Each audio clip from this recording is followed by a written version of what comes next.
Good morning, Toronto. Today is day 2 of the Toronto International Film Festival. It is Friday, September 8th. Currently, it is 7:30 a.m. and I am on my frickin' way to the press screening of Hayao Miyazaki's The Boy and the Heron. Now, yesterday, I made a little oopsie in that I thought I could get into the Anatomy of a Fall screening by showing up 30 minutes early. Today, I'm not going to make that same mistake with The Boy and the Heron. Now, the theater size is double what Anatomy of a Fall was yesterday, but still, I'm showing up an hour and a half early just in case. If I don't get in an hour and a half early, I don't know what the fuck to do, but hopefully it all works out. I'm sure it will. I hate mornings. Fun fact about me, I am not a morning person. So every day during TIFF, waking up in the morning, it's pain. It's pain. So, I don't like it. But you know what I do like is Hayao Miyazaki, and also watching movies at weird times of day. It teaches you the do's and the don'ts. I think that's what All right, I'm not worried. There's like 50 to 60 people here for a 500-seat theater. I'm feeling fine. I'm gonna make it in. This is not an Anatomy of a Fall. All right, I am now going into The Boy and the Heron. It starts in 30 minutes, so got some time to do some work, but it feels good to actually make it instead of like yesterday. Today's gonna be a good day.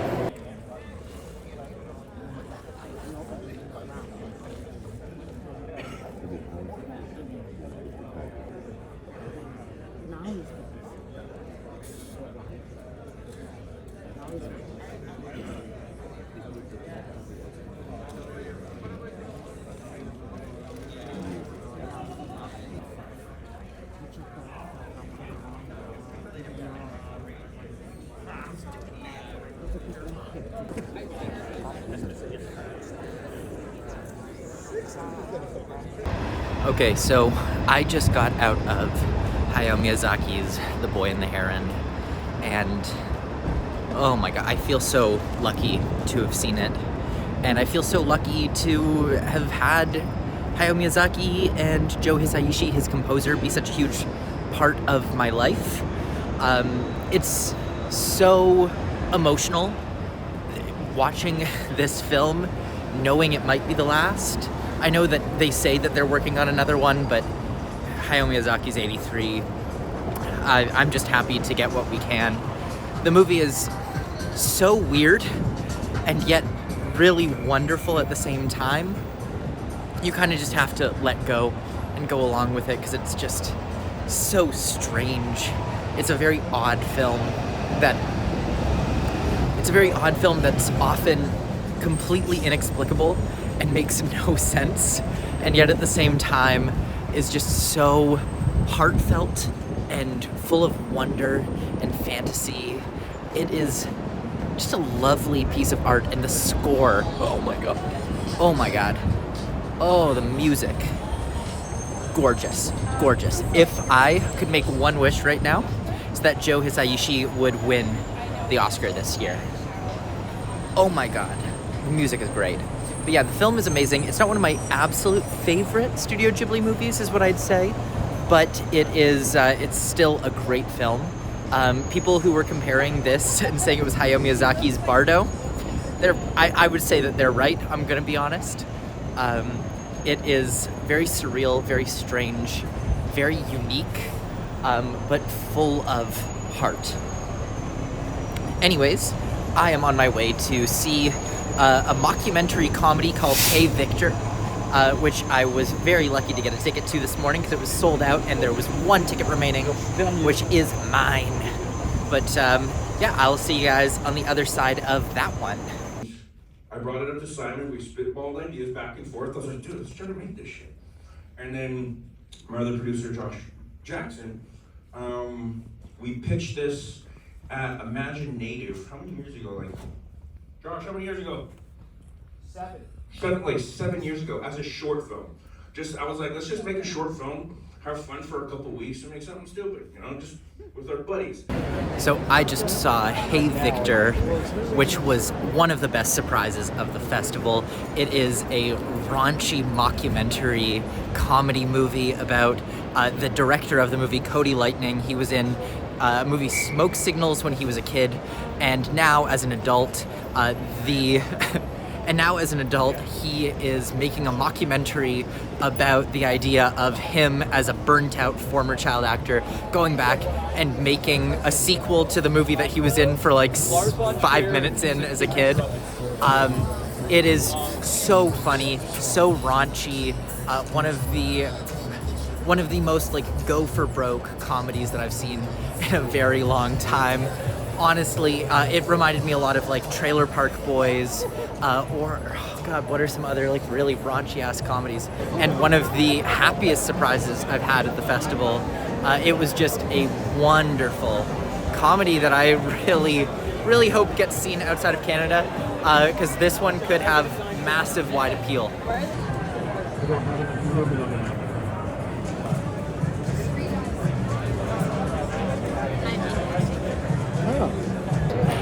Back in the rush line again, as always. Right, yesterday's luck, bad luck, has run out because I got a rush ticket.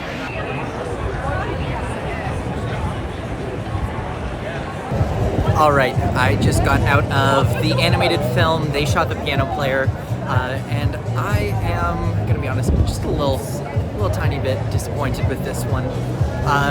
I really love Brazilian music, which is what this movie was all about. It was all about exploring the story of a piano player who went missing in Argentina in the early 1960s. It was like a really interesting looking movie, but it was honestly a little bit dull. The music was brilliant, the colors were great, but I just found myself a little bit bored by this one. Anyways, my favorite part of TIFF is these scary tinted window cars that you never know who's in there, but you always think it's Drake. But I am on my way into French movie title Les Indesirables. I am butchering that. Very sorry if you speak French.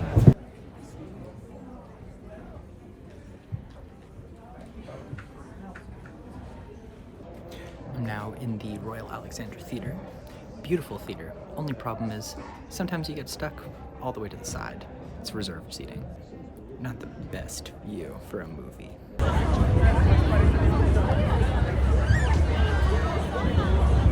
So I just got out of Ladjely's new film, Bâtiment 5, otherwise known as a title that I literally have been trying to pronounce for 5 minutes. Just can't do. The Indesirables would be the English translation. Anyways, Ladjely, he is best known for doing Les Miserables, which was nominated for the Academy Award in 2019. Infamously was selected by France instead of Portrait of a Lady on Fire. So this is his second film. And this one was, I'm going to say, just a little bit of a step down from Les Miserables. But I was also not a huge fan of that film.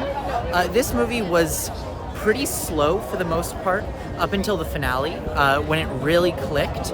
It's a film all about the housing crisis. Now that said, like I mentioned, it's very slow, but it has an explosive finale that I think is going to really satisfy people who were fans of Les Miserables. For me, it was kind of just, didn't love it, didn't hate it. It was fine. Also, one thing I will say, my takeaway, now this is day 2 of TIFF, and I only have one more movie to see today. I'm going to a couple of parties. I am just gonna say, I'm noticing the weird thing about this year is there's a lot less fans, there's a lot less screaming. The actor strike is definitely hitting the festival hard. It's a completely different experience without these crowds of screaming fans and limos driving up and dropping celebrities off, with people reaching out for autographs and trying to take photos. It's really different. Festival Street is a lot quieter than normal. This street that I've been walking down the whole time, there's not as much going on. It's really interesting, I'll say. It's normally a lot crazier than this, a lot busier, a lot more vibrant, and I do think that's because of the strikes. So give the actors what they want, give the writers what they want, solidarity, and yeah, TIFF is a little weird this year. Okay, I'm on my way to my first TIFF party of the year. This is for Ontario Creates, I think. I'm gonna be 100% honest, I think it ends in 5 minutes, which is my bad.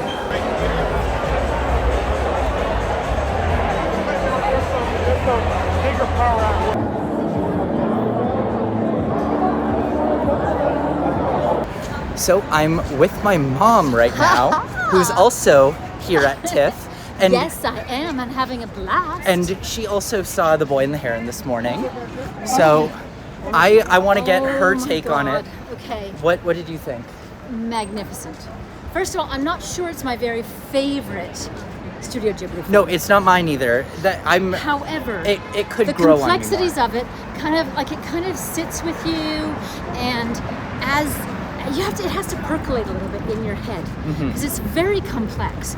And there was a few places where I thought he dropped the narrative, and you suddenly found yourself in a different place. Yeah, and like the hard. parakeets showing up was just out of nowhere. But that's not a spoiler. But the parakeets were wonderful, actually. Yeah. They were so comedic. There were so many birds in this movie. Oh, there was a lot of birds. What was that all about? There's a heron, there's pelicans, there's parakeets. There's something about birds that really, well, I mean, the title of the film is It's a bird enthusiast movie. Which is not really a heron. Movie. No, it's more of... There's really no heron in Yeah, the movie. It's more of a strange little man in a suit.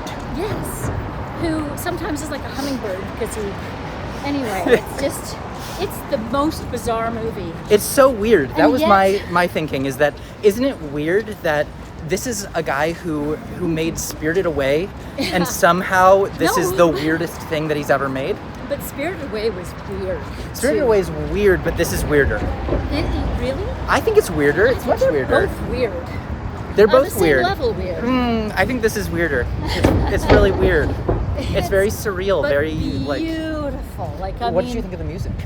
Loved. Yeah. Loved. The music is great. Music is so good. I teared up at the end because of the music. Oh. Yeah, just because I had a moment where it's about, for me it was very poignant because it's about a young boy who's dealing with the loss of his mother, and trying to integrate that. He was never able to actually say goodbye to her, so he never saw her body, and for me that was really poignant for me. It was very meaningful. I really want to see it again. So we are on our way back to the festival. We're going to second party of the night. This one's the film festival reps party because we do film festival work. Edie and 80.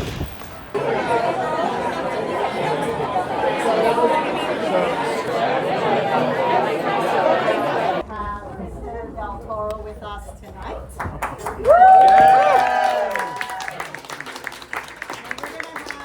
Here as well tonight. Are you here for the drinks, most of you? It's okay. It's okay. So every year, FIAP presents an award to a luminary in film who is dedicated to their mission of heritage. And past recipients of the FIAP award include Ingmar Bergman, Ho Shang Shen, Tilda Swinton, Martin Scorsese, and of course Agnes Varda. A little rum in the litter. Of this importance in the history of humanity that depends purely on commerce to exist. We are in a cinema Fahrenheit 451. We are. Yeah. Every one of us. If you own a Blu-ray, you are that Blu-ray. If you own a 35 millimeter print, you are that 35 millimeter print. We are seeing corporations that not only not care, but treat everything as something that must pass, that want to give you something new every 5 minutes, every 3 minutes. They want to give you options, but nothing permanent. They don't care for anything that is nutritional, beautiful, that will elate you. They just want to entertain you into stupidity and death. And I think that we have to be very, very aware of this. One of the things before the collapse of any society, whether it gives to any totalitarianism, fascism, or any other form of totalitarian society, is the debasing of the culture. That's one of the biggest things, where culture becomes an elitist pursuit that doesn't jive with the interest of the people. And it is not true. It is not true, because there is no poorer civilization than one that doesn't have a mirror to see itself. So the urgency of that and the urgency of preservation is not a retrograde, is not a conservative, is not a reactionary thing. Is not holding a paragon that can never be topped. Is holding time capsules of who we were, time capsules of what we felt, how we felt about the art, how we... Well, that was an experience. That was so much fun. Surprise Guillermo del Toro. He kissed me. Guillermo del Toro kissed me. That's that's so funny. That was an incredible event. It was the Film Fest representatives event, so we got to go and they presented Del Toro with an award. And a beautiful award. Yeah. A sterling silver film canister. Yeah. What an amazing event. Honestly, I'm pleased as punch. We talked to some great people. Talked to some great people, and just what an amazing event. Well, I am going to say goodbye to my mom for the night. We had a good night of going to a couple of parties, meeting Senor Del Toro, and now I'm going to send you on your way, and I am going to go to Midnight Madness. You have fun. I will. Bye. Hey, midnight time. Am I going to regret this tomorrow when I go to a 9 a.m. movie? Yeah, I probably will. Tonight's crazy. This makes up for missing Anatomy of a Fall yesterday. Woo! Ah.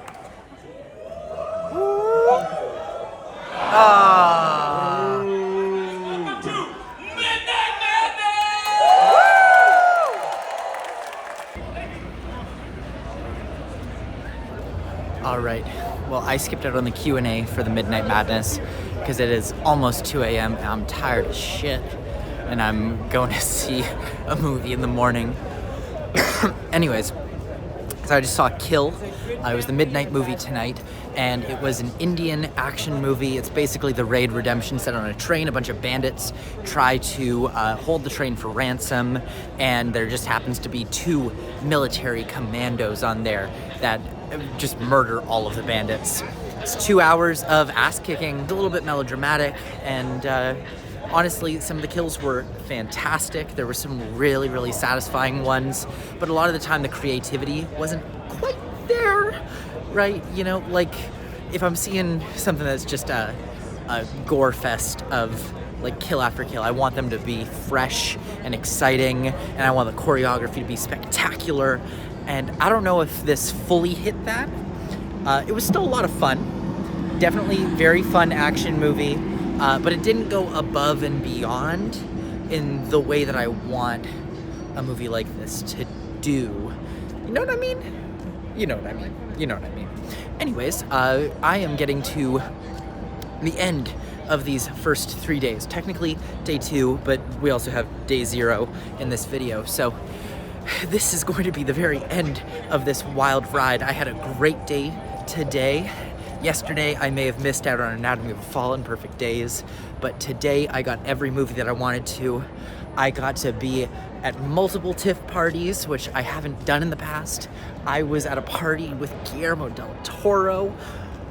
Oh my God. I love TIFF. And tomorrow is another day. I'm going to be starting off the morning with American Fiction, which is getting great reviews, and I will be talking to you guys about that tomorrow. But until next time, my name is Matt, and this has been Fantasy Filmball.